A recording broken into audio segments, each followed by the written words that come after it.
How will they take the middle class's money? Through property tax. How are they going to break us down incrementally till we're fully institutionalized, all of us prisoners? That was the point I wanted you to get into. Yeah, well, it sounds like a little music in the background there, meaning the end of the session. The end of this segment. We're going to come right back and get your take on that and then take phone calls when we come back. I might just twist G. Edward Griffin to stay the whole rest of the hour because time is moving so quickly with our guest today. He's going to be speaking in several cities. We'll tell you about that before he leaves as well. Your chance to meet the legend, G. Edward Griffin. I'm Alex Jones. G. Edward Griffin is our guest. Your phone call's coming up in the next segment at 1-800-259-9231. This scientific dictatorship, the final revolution, as the elites have called it, is a scientific tyranny based on psychology, anthropology, human activity, public relations, propaganda, to bring in this tyranny. World government is only the beginning. What comes once they have their world government? Because you talk about them running our lives and providing everything. You mean providing euthanasia? You mean providing execution? You mean providing starvation? Their end game, once they have their global straitjacket in place, which they're putting the final tweaks on right now, what comes next from your research, G. Edward Griffin? My opinion, Alex, is that we have a gravitation into this power center, this huge concentration of power now globally. We have a gravitation in there of the greatest criminal minds of the planet at the moment. This is the predator class attracted to that power. These are the people running the show who, outside of government, would probably be on death row. They'd certainly be in prison because they'd be committing all of the most horrendous crimes against their fellow man that you can imagine. But they've gone into government so that they can be the ones who put other people in prison. And it's as simple as that. We're looking at the formation of a huge criminal syndicate. And so if you understand the mentality of the criminal mind, then you can see what it is they have planned. What do criminals do? They want to exploit everybody else. They want to make them serve them. They want to take everything of value from them. It's that simple. I think that in some cases these people may have started out with some idealism because they thought that collectivism was a good idea, because they thought that would put an end to war. But very simply and very quickly they understood that in order to bring collectivism into fruition around the world, they have to have wars. And they become the greatest instigators of wars.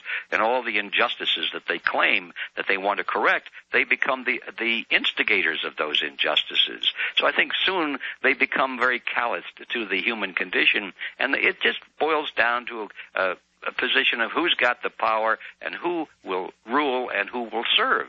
So use your imagination. You can see the ultimate servitude coming in the future, where people will be nothing but little ciphers, and they will completely serve their masters, and if they don't serve well, they will be exterminated. It's that simple. Absolutely. G. Edward Griffin, expanding on that, for people that don't understand the grave danger we're in, isn't tyranny what we see 99% of the time in history? Black uniforms, mass arrests, death, poverty. The elites love to sit up on their pleasure mountains in their palaces with all their power and sex and wars. It's all about their power trip, and everyone else toiling under poverty. The globalists admit in many of their own statements they use poverty as a weapon to suppress people, and they enjoy riding past in their armored chariots the rotting hovels and starving children. To them, children with snot all over their faces, with their rib cages sticking out, is beautiful, because that makes their feathered beds and their servants that much more enjoyable. You know, Alex, years ago, I came across a quotation from Lenin that addressed this issue, and Lenin was answering the question, do they have bread lines in Russia, in the Soviet Union in those days? He said, of course we have bread lines. And he said, let me tell you why. He said, when you have bread lines, there is scarcity. And scarcity is good for a system like ours because people have to get in line to get their food. And if they're in line, they don't have a lot of time to become politically active. They don't have a lot of time to organize against the state. And if the lines are very long, then you have to have policemen to keep order in the lines. And people become desperate, and they become very controllable. And he said, with long lines and shortages, therefore, the state can determine who gets fed and who does not. And so scarcity becomes an objective of these collectivist systems. And that's why they want everyone in the world on a carbon credit ration card. You slide, and when you go past your credits, no more food, even if you have the money to buy it. That is inches away from being law in California and England. But G. Edward Griffin, tell us about some of the other speaking engagements you have coming up around the country and where people can find out more. Well, the big emphasis right now is the crash course on money that I mentioned before.